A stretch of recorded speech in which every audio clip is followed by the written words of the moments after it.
अरे भाई विष्णु जी, आपको बहुत तकलीफ है तो कौशल्या भाभी बना दो मुख्यमंत्री। संसद में एक बिल का गिरना, प्रधानमंत्री का देश की महिलाओं से माफी मांगना और छत्तीसगढ़ में पूर्व मुख्यमंत्री का मौजूदा मुख्यमंत्री को चुनौती देना कि अपनी पत्नी को सीएम बना दीजिए। महिला आरक्षण बिल के मुद्दे ने देश और प्रदेश की राजनीति में एक ऐसा भूचाल ला दिया है जिसकी गूंज सड़क से लेकर विधानसभा तक सुनाई दे रही है। आपको पूरी खबर बताएं इससे पहले आप हमारे चैनल को सब्सक्राइब जरूर कर लें ताकि आपको हर बड़ी अपडेट सबसे पहले मिल सके। नमस्कार, मैं हूं चंद्रशेखर और आप देख रहे हैं नव प्रदेश टीवी। लोकसभा में महिलाओं को 33% आरक्षण देने वाला संविधान 131वां संशोधन बिल पास नहीं हो सका है। इस बिल के गिरते ही पूरे देश की सियासत दो धड़ों में बंट गई है। केंद्र सरकार और बीजेपी जहां इसके लिए विपक्ष यानी इंडी गठबंधन को जिम्मेदार ठहरा रही है, वहीं कांग्रेस इसे बीजेपी का राजनीतिक ढोंग बता रही है। इस राष्ट्रीय मुद्दे का सबसे बड़ा पॉलिटिकल ग्राउंड अब छत्तीसगढ़ बन चुका है। विष्णुदेव साय विपक्ष के खिलाफ निंदा प्रस्ताव लाने के लिए विशेष सत्र बुलाने की तैयारी में हैं, तो वहीं पूर्व सीएम भूपेश बघेल ने आरएसएस और बीजेपी के इतिहास पर ही सवाल खड़े कर दिए हैं। आइए इस पूरे सियासी बयानबाजी को विस्तार से समझते हैं। इस सियासी बवाल को समझने के लिए पहले संसद के उस गणित को समझना होगा जहां यह बिल औंधे मुंह गिर गया।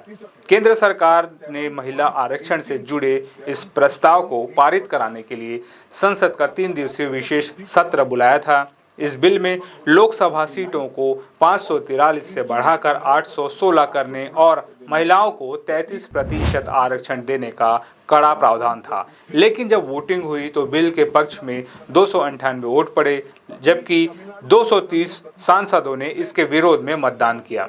संविधान संशोधन के लिए 352 वोटों 2/3 बहुमत की आवश्यकता थी, जो सरकार नहीं जुटा पाई और बिल पास नहीं हो सका। इसके तुरंत बाद प्रधानमंत्री नरेंद्र मोदी ने देश को संबोधित किया। उन्होंने माताओं बहनों से माफी मांगते हुए कहा कि उनके लिए देश हित सर्वोपरि है, लेकिन कुछ दलों के लिए दल हित बड़ा हो गया। पीएम ने कांग्रेस, टीएमसी, डीएमके और समाजवादी पार्टी पर निशाना साधते हुए कहा कि नारी शक्ति अपने अपमान को नहीं भूलेगी।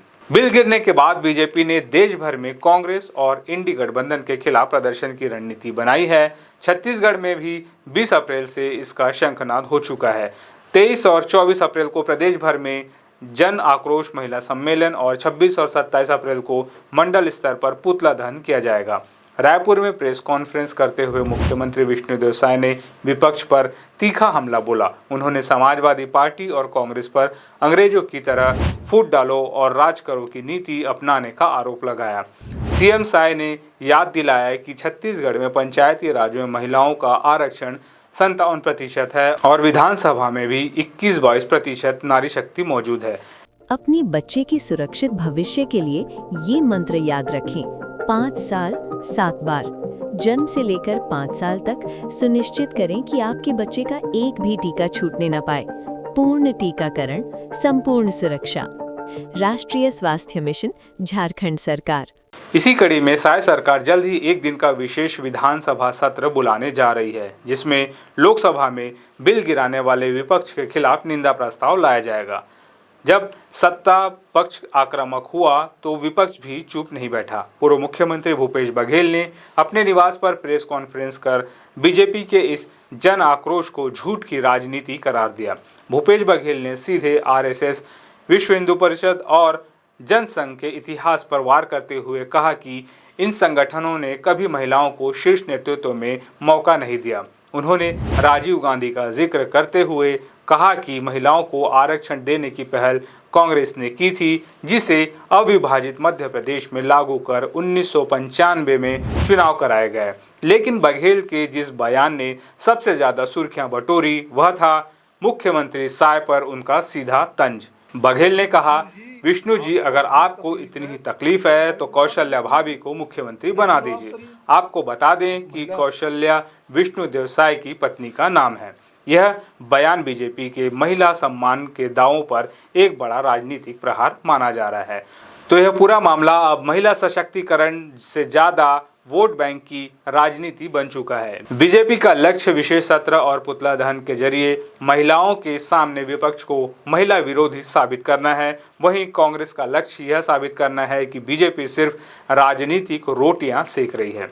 हकीकत यह है कि जब तक राजनीतिक दल दलगत राजनीति से ऊपर उठकर एक मत नहीं होंगे, तब तक 33% आरक्षण का यह बिल कभी कानून नहीं बन पाएगा। महिला आरक्षण बिल का गिरना भारतीय लोकतंत्र के लिए एक निराशाजनक क्षण जरूर है, लेकिन इस पर हो रही राजनीति उससे भी ज्यादा आक्रामक है। छत्तीसगढ़ में विशेष सत्र और सड़कों पर होने वाले प्रदर्शन आने वाले दिनों में सियासी तापमान को और बढ़ाएंगे। देखना यह होगा कि इस राजनीतिक आरोप प्रत्यारोप के बीच देश की आधी आबादी आखिर किस पर भरोसा करती है। आपकी इस पूरे मामले में क्या राय है, हमें कमेंट में ज़रूर बताएं और हमसे जुड़ने के लिए चैनल को सब्सक्राइब ज़रूर करें।